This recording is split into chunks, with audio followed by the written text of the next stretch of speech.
랜선 교회에 오신 것을 환영합니다. 안녕하세요.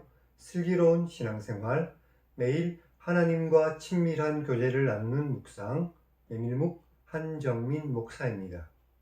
코로나가 여전히 기승을 부리고 있지만 이제 천천히 일상으로 돌아가려고 한다고 합니다. 사실 코로나가 처음 시작될 때만 해도 이 어려움이 이렇게 길게 이어질 것이라고 생각한 사람은 그리 많지 않았을 것입니다. 일상이 무너진 지 벌써 2년이나 되었죠. 코로나가 여전히 우리를 위협하는 이런 상황에서도 어쩔 수 없이 일상으로 돌아갑니다. 바라기는 하루빨리 코로나가 없는 완전한 일상이 회복되었으면 좋겠습니다. 이런 일을 위해 우리가 함께 기도합시다. 사실 성경을 보면 하나님께서 이런 전염병으로 사람들을 치실 때는 하나님의 백성들이 하나님 앞에서 죄를 범했을 때입니다. 결국 하나님의 백성인 우리가 하나님의 백성답게 살지 못했음을 인정하고 하나님께 나아가 회개해야 할 것입니다. 교회의 지도자들부터 모든 성도들에 이르기까지 함께 하나님께 나아가 회개할 때 하나님께서 우리에게 더 빨리 우리 아름다운 일상을 회복시켜 주실 것입니다. 이번 일을 계기로 언제나 하나님 앞에서 더 하나님의 백성답게 살아가는 우리 모두가 되어야 할 것입니다. 메밀묵을 통해 하나님의 말씀을 읽고 하나님께서 우리에게 원하시는 것이 무엇인지를 깨닫고 하나님의 뜻대로 살아가는 우리 모두가 되기를 주님의 이름으로 축원합니다. 우리는 지난 시간 신명기 17장을 읽었습니다. 모세가 우상을 섬기는 사람을 벌하는 것과 제사장과 재판장의 교훈을 따르는 것과 또 이스라엘의 왕에 대해 말했던 것을 기억합니다. 오늘은 신명기 18장을 읽겠습니다. 모세가 제사장과 레위 사람들이 받을 목과 다른 민족의 가증한 행위를 본받지 말 것과 하나님께서 선지자를 일으키실 것이라는 약속에 대해서 말합니다. 그럼 성경을 읽겠습니다.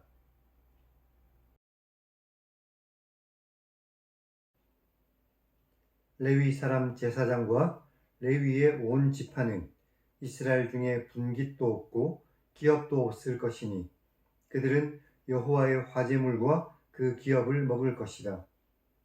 그들이 그들의 형제 중에서 기업을 가지지 않는 것은 여호와께서 그들의 기업이 되시기 때문이니 그들에게 말씀하신 것과 같다.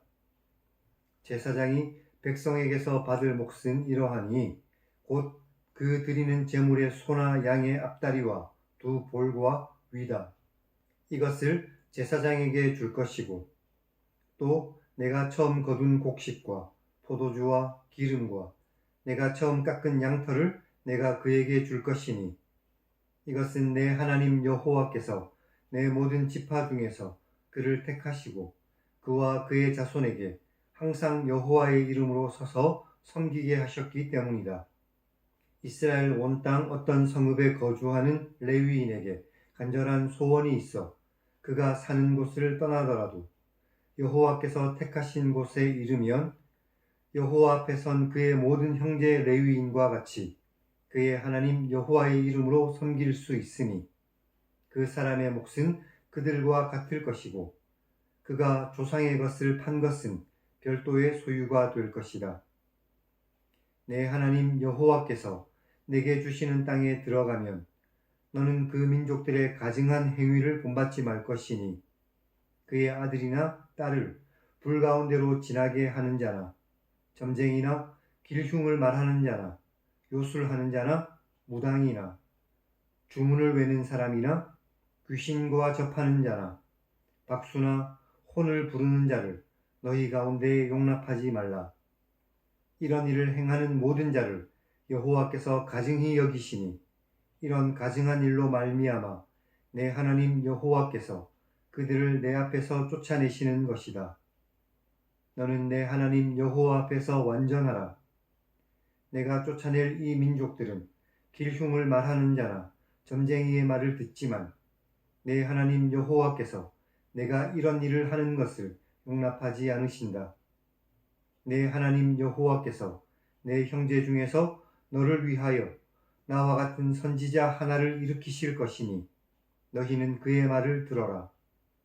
이것이 곧 내가 총회의 날에 호렙산에서 내 하나님 여호와께 구한 것이다.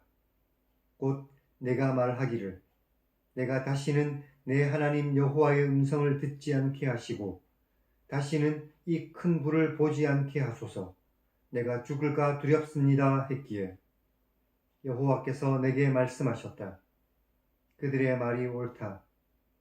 내가 그들의 형제 중에서 너와 같은 선지자 하나를 그들을 위하여 일으키고 내 말을 그 입에 둘 것이니 내가 그에게 명령하는 것을 그가 무리에게 다 말할 것이다.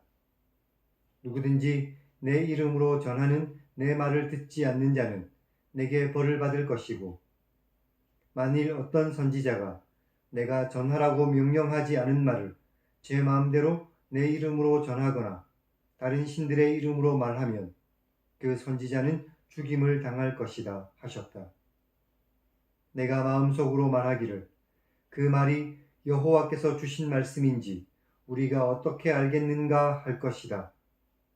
만일 선지자가 있어 여호와의 이름으로 말한 일에 증거로 삼을 만한 일도 없고 이루어지지도 않으면 이것은 여호와께서 말씀하신 것이 아니고 그 선지자가 제 마음대로 한 말이니 너는 그를 두려워하지 말라.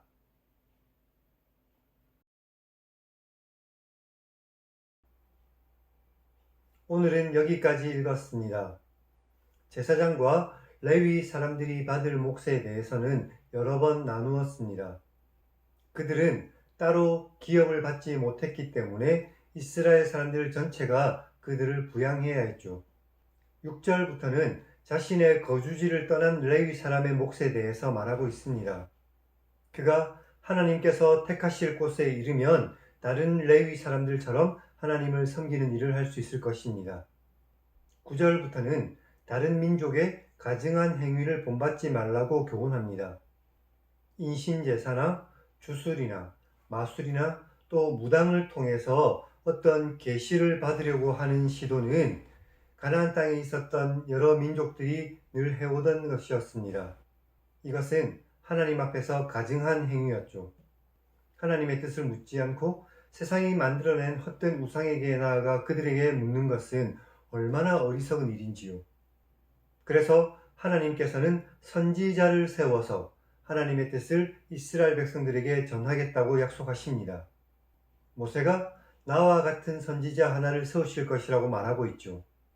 예전에 호렙산에서 하나님께서 이스라엘 백성들에게 직접 음성으로 말씀하실 때 이스라엘 백성들이 하나님의 음성을 직접 듣는 것을 두려워해서 하나님께서 직접 말씀하시지 마시고 모세를 통해서 말씀하시길 간청했었죠.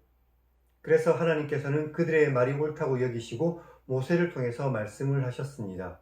그래서 모세가 나와 같은 선지자 하나가 나와서 하나님과 이스라엘 백성들 사이에서 대언자 역할을 할 것이라고 말하고 있는 것이죠. 그리고 이 나와 같은 선지자는 나중에 예수 그리스도를 표현하는 말이 되기도 했습니다. 예수 그리스도께서도 하나님과 우리 사이에 대언자가 되어 주셨기 때문이죠. 그래서 우리는 예수 그리스도께서 하신 말씀을 듣고 그 말씀에 순종해야 합니다. 이스라엘은 선지자가 전하는 하나님의 말씀을 들어야 합니다. 그리고 선지자는 오직 하나님의 말씀만을 전해야 했죠. 목사가 다른 어떤 이익을 위해서 하나님의 말씀이 아닌 것을 전하고 성도들이 자기의 귀에 듣기 좋은 것만 들으려고 하는 태도는 하나님께서 보시기에 악한 것입니다.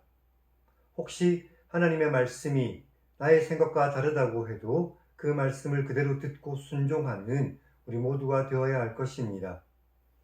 이제 하나님 1인칭 시점의 성경 읽기를 시청하시기 바랍니다. 하나님의 뜻에 따라 살아가는 하나님의 백성을 기뻐하시는 하나님을 만날 수 있습니다. 이 하나님을 우리 마음 가운데에 모시고 언제나 하나님의 뜻을 묻고 하나님의 뜻대로 살아가는 복된 우리 모두가 되기를 주님의 이름으로 간절히 축원합니다. 그럼 다음 시간에 뵙겠습니다.